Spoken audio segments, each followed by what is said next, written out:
২৬ তারিখ দিবাগত রাতে গোপন সূত্রে সংবাদ পাই যে আমাদের অত্র থানাধীন কলাতিয়া ইউনিয়নের তালেপুর একটা গ্রাম আছে। ওই গ্রামে কতিপয় দুষ্কৃতকারী কিছু বিস্ফোরক দ্রব্য মজুত করছে। উক্ত সংবাদের সত্যতা যাচাইয়ের জন্য সিনিয়র অফিসারকে বিষয়টা অবহিত করি এবং উক্ত সংবাদের সত্যতা যাচাইয়ের জন্য আমি আমার টিমসহ কলাতিয়া ফাঁড়ির আইসি সহ ঘটনাস্থলে উপস্থিত হই। তো আমাদের উপস্থিতি টের পেয়ে কিছু দুষ্কৃতিকারী পালিয়ে যায় এবং আমরা দুজনকে হাতে নাতে আটক করতে সক্ষম হই। ঘটনাস্থলেতে আমরা ৩৫ বস্তা সালফার ৩৫ বস্তা সালফার আমরা উদ্ধার করি। পাশাপাশি কিছু নুড়ি পাথর, কিছু কাঁচের টুকরা এবং কিছু বালি আমরা উদ্ধার করি। তো এগুলো আমরা এক্সপার্ট ওপিনিয়নের জন্য আমরা পাঠাবো এবং দেন আমরা পরবর্তীতে জানতে পারবো আসলে এই বিষয়গুলো কী। তবে আমাদের কাছে প্রাথমিকভাবে আমাদের যে বুম ডিসপোজাল ইউনিট আছে ওনারা এটাকে সালফার বলে শনাক্ত করছেন এবং এটা বিভিন্ন ধরনের বিস্ফোরক তৈরির কাজে ব্যবহৃত হয়। এই বিষয়ে আমরা কাজ করছি। এটার সোর্স এবং কোথা থেকে আসছে এবং কী কাজে ব্যবহৃত এবং কারা এটার পিছনে জড়িত আমরা প্রত্যেকেই খুঁজে বের করার চেষ্টা করছি এবং আমরা তাদেরকে আইনের আওতায় নিয়ে আসবো এবং কোনো নাশকতার উদ্দেশ্যেই দুষ্কৃতিকারীরা এখানে বিস্ফোরকের উপাদানগুলো জমায়েত করেছিল। হ্যাঁ, ওদের বিরুদ্ধে অত্র থানায় বিস্ফোরক উপাদান বলে আইনের ৪ ধারা অনুযায়ী মামলা হয়েছে। Mr. Noodles, amazing taste.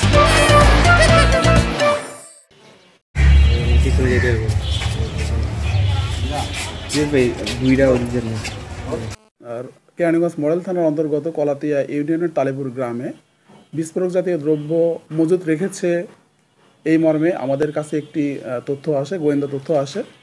সেই গোয়েন্দা তথ্যের ভিত্তিতে কেরানীগঞ্জ মডেল থানার অফিসার ইনচার্জের নেতৃত্বে আমরা একটি টিম ঘটনাস্থলে প্রেরণ করি। অফিসার ইনচার্জ সহ ঘটনাস্থলে উপস্থিত হয়ে ঘটনাস্থল হতে ৩৫ বস্তা টোটাল ১৭৫০ কেজি বিস্ফোরক জাতীয় দ্রব্য উদ্ধার করে এবং ঘটনাস্থল হতে ২ জনকে আটক করে। এই প্রেক্ষাপটে আমাদের কেরানীগঞ্জ মডেল থানায় একটি মামলা রেকর্ড হয়। আটককৃত ব্যক্তিদের জবানবন্দির প্রেক্ষাপটে মোট ৮ জন এজাহারি আসামি সহ অজ্ঞাতনামা ৫-৭ জনদের বিরুদ্ধে বিস্ফোরক আইনে মামলা রেকর্ড হয়। আসামিদেরকে আদালতে পাঠানোর প্রক্রিয়া চলমান রয়েছে, আমরা আজকেই প্রেরণ করব। এইটা প্রাথমিকভাবে আমরা যেটা জানতে পেরেছি সেটা হচ্ছে কি এই বিস্ফোরকটা মূলত হচ্ছে গিয়ে সিলেটের ভারত সীমান্তবর্তী ভারত হতে সিলেট থেকে মূলত হচ্ছে কি এখানে আটিবাজারে একটি কুরিয়ার সার্ভিসের মাধ্যমে এগুলো সরবরাহ করা হয়। এখন পর্যন্ত আমাদের ওরকম তথ্য আমরা নিশ্চিত হইনি।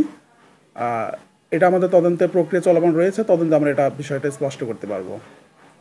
প্রাথমিকভাবে আমরা ধারণা করছি এটা হচ্ছে কি সালফার জাতীয় দ্রব্য, বাট এটা আমরা আদালতের অনুমতি সাপেক্ষে এই স্যাম্পলটা বিস্ফোরক অধিদপ্তর প্রেরণ করলে এক্সপার্ট অপিনিয়নের প্রেক্ষাপটে আমরা আপনাদের চূড়ান্তভাবে জানাতে পারবো।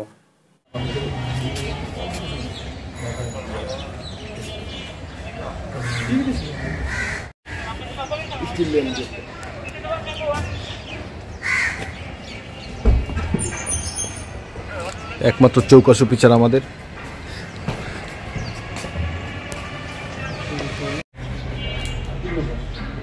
দেখেন।